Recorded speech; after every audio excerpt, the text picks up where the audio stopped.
தேசிய நெடுஞ்சாலைகளில் பயணம் செய்வோருக்கு பெரிய அளவில் உணவு தேவைக்கான ஒரு முக்கியமான இடமா இருக்கும்.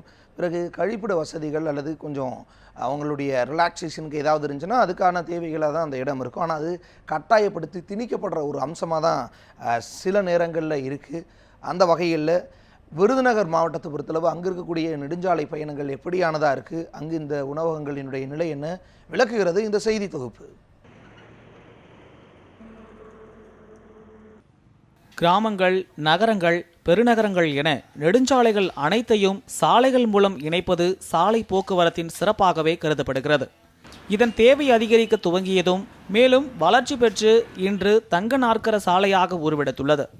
இன்று சீரான சாலை வசதியால் சில மணி நேர பயணத்தில் பல மைல்களை கடந்து விடலாம் என்பதால் இன்றைக்கு சாலை போக்குவரத்தே பலரின் விருப்ப தேவையாக உள்ளது. இத்தகைய தேசிய நெடுஞ்சாலைகளில் பயணம் செய்வோரின் உணவு தேவைகளை பூர்த்தி செய்ய கண்ணை கவரும் மோட்டல்கள் என்ற பெயரில் உணவகங்கள் பிரதான சாலைகளில் பரவி கிடக்கின்றன. நாங்கள் இப்போ சென்னை போயிட்டு இருக்கும்போது பாதியில் சாப்பிட்றதுக்காக இப்படி ஹோட்டலில் நிறுத்துகிறாங்க. நிறுத்தும் போது ரெஸ்ட் ரூம் போனோன்னா அங்கே 5 ரூபா அப்படி கேட்குறாங்க. ஆனால் உள்ளே போயிடுச்சுன்னா ஒரு நீட்னஸில் ஸ்மெல் வருது. சாப்பிடும்போது ஒரு புரோட்டா 40 ரூபா வாங்குறாங்க. அதில் என்ன எப்படி இருக்குன்னு தெரில.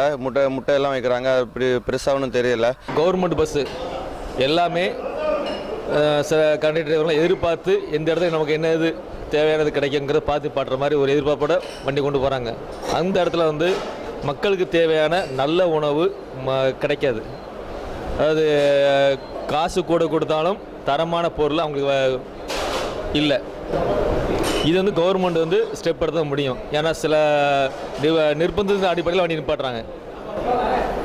அது தவிர்க்கணும். பல்வேறு அறுசுவை உணவுகள் வரிசை கட்டி வரும்போதே அதன் விலையும் சத்தமில்லாமல் நம் மீது சுமத்தப்படுகிறது. சாதாரண ஹோட்டல்களில் 2 நபர்கள் சாப்பிட 100 ரூபாய் செலவாகும் என்றால் நெடுஞ்சாலைகளில் 300 ரூபாய் செலவு செய்ய வேண்டும். விலை அதிகம் என்பதால் தரம் நன்றாக இருக்கும் என்று நம்பி சாப்பிட செல்பவர்களுக்கு ஏமாற்றமே மிஞ்சும். இரவு பகல் பாராமல் 24 மணி நேரமும் இயங்கும் நெடுஞ்சாலை உணவகங்களில் விலை விண்ணை தொடுகிறது. இடையில வண்டி நிப்பாட்டுறது சரியான இடத்துல டிரைவர்ஸ் நிப்பாட்ட மாட்டாங்க. அது எங்களை மாதிரி பெண்களுக்கு அது ரொம்ப கஷ்டமாக இருக்குது. கவர்மெண்ட்டோ இல்லை ப்ரைவேட்ஸோ நல்ல தரமான ஃபுட்டு கொடுத்தாங்கன்னா நம்ம எங்கேனாலும் நம்ம திருப்தியாக சாப்பிட்டுட்டு நம்ம போகலாம்.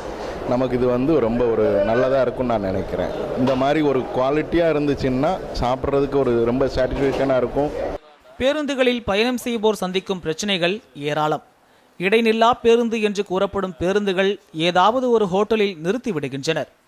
வழியில் பசித்தால் என்ன செய்வது என்று பயந்து இட்லி, தோசை, இடியாப்பம் என எளிதாக ஜீரணமாகக்கூடிய உணவுகளை சாப்பிட முற்பட்டாலும் அதற்காக கொடுக்கப்படும் குழம்பு வகைகள் நம்மை மிரள வைக்கின்றன. இதற்காக ரெடிமேடாக கிடைக்கும் பதப்படுத்தப்பட்ட உணவுப் பொருட்களை சமையலுக்கு பயன்படுத்துகின்றனர். ஒரு முறை பயன்படுத்திய சமையல் எண்ணெயை மீண்டும் பயன்படுத்துகின்றனர். இதனால் உணவின் தரம் குறைவதுடன் உடல் நலனுக்கும் கேடு உண்டாகிறது.